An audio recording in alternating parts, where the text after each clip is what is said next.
लोळायचा, दुपारच्या वक्ताला निजू निजू लोळायचा, माझ्या माहेरचा सूर्य उशिरानं उगवायचा, दुपारच्या वक्ताला निजू निजू लोळायचा, सासरच्या दिवसाला 36च्या वर तास,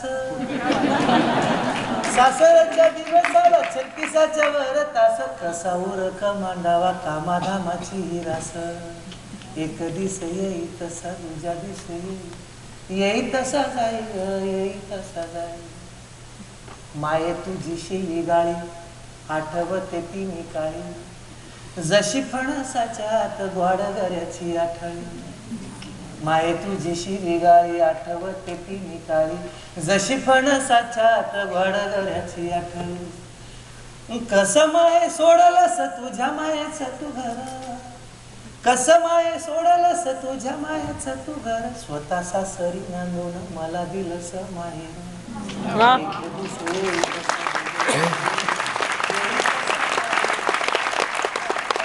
अचानक आठवलं. आणि अशी गंमत आहे बघा, चेन्नई असं मला ना की गॅसवर बसवायची आजी आणि सांगायची. फरक आत्ताही काहीच नाही आहे.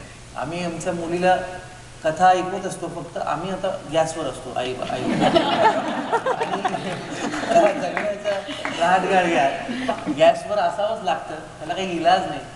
पण गोष्टींचं आपल्या आयुष्यात जसं महत्त्व आहे तसंच मला वाटतं ही गीत साहित्य कला सगळंच. तर परवा मला एक गोष्ट समजली, इतकी सुंदर गोष्ट, अगदी 10 वाक्यांची गोष्ट आहे की एक माणूस एकदा डॉक्टरकडे जातो, सायकॅट्रिस्टकडे, आणि म्हणतो की मला खूप त्रास होतो, मला अस्वस्थ वाटत राहतं, मला जगण्याची उमेद गेलेली आहे माझी, मला कंटाळा येतोय या जगण्याचा, असं काहीतरी करा डॉक्टर, मला काहीतरी सांगा, काहीतरी द्या. डॉक्टर औषध देतात, म्हणतात एक 7 दिवसांनी या, तुम्हाला कदाचित बरं वाटेल. ही व्यक्ती जाते, 7 दिवसांनी परत येते. डॉक्टर म्हणतात काय कसं वाटतं? काहीच नाही, काही फरक नाही, उलट मी अधिक अस्वस्थ होत चाललोय, मला जगण्याची इच्छाच माझी मरत चाललेली आहे, काय कशात रस वाटत नाही. डॉक्टर पुन्हा म्हणतात जरा आनंदी राहण्याचा प्रयत्न करा, डोस वाढवून देतात, त्या गोळ्या घ्या. पुन्हा 7 दिवसांनी येतो तो माणूस, म्हणतो नाही मला अजिबातच बरं वाटत नाही, मी काय करू?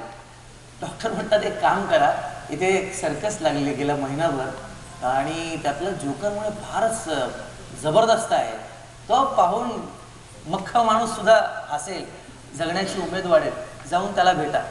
माणूस म्हणतो मीच तो जोकर आहे.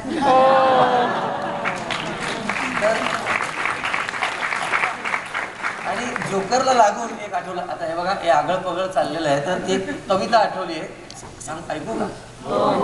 कविता भाऊसाहेब पाटणकरांची आहे. भाऊसाहेब पाटणकर आपल्याकडे काय अवघड लिहिणारी माणसं खूप फेमस होतात, आणि भाऊसाहेब पाटणकर सारखं माझा अत्यंत लाडका कवी, त्यांची कविता आहे जोकर नावाची आहे की मारतो राजास एक्का नहिल्यास दहिल्या मारतो, मारतो राजास एक्का नहिल्यास दहिल्या मारतो, कल्पनेचे खेळ सारे कोणी कुणाना मारतो, पाहता सर्वात काही नाही कुठेही काही वेगळे, सारेच तुकडे कागदाचे छाप नुसते वेगळे, आता जरासा रंग काही खेळास येऊ लागला, पत्त्यातला राजा स्वतःला राजाच मानू लागला, राणी सही जाणीव काही और होऊ लागली, लाजली नव्हती कधी ती आज लाजू लागली, दीनतेचा खेद आता दुर्रीस होऊ लागला, चौर्यास म्हणे पंजा आता श्रीमंत वाटू लागला, नुसता उपाधी भेद कोणी राजा नव्हे राणी नव्हे, नुसता उपाधी भेद कोणी राजा नव्हे राणी नव्हे, आणखी सांगूच का हा खेळही आपुला नाही, खेळतो दुसराच त्याला पाहिले नाही कुणी, म्हणती त्याला ईश अल्लाह कुणी येशू कुणी, आहे इथे पण एक पत्ता, आहे जसा पत्त्यातला, आहे तसा पत्त्यातला, पण नाही तसा पत्त्यातला, आत्मरूपाच्या स्वतःचा ठावाच ना त्याला कधी, आत्मरूपाच्या स्वतःच्या ठावाच ना त्याला कधी, नाही कशाची खंत होतो दुर्री कधी राजा कधी, राहतो सर्वात पण सर्वाहुनी हा वेगळा, राहतो सर्वात पण सर्वाहुनी हा वेगळा, सांगाल काही आणि कुणी वेदांत काही वेगळा.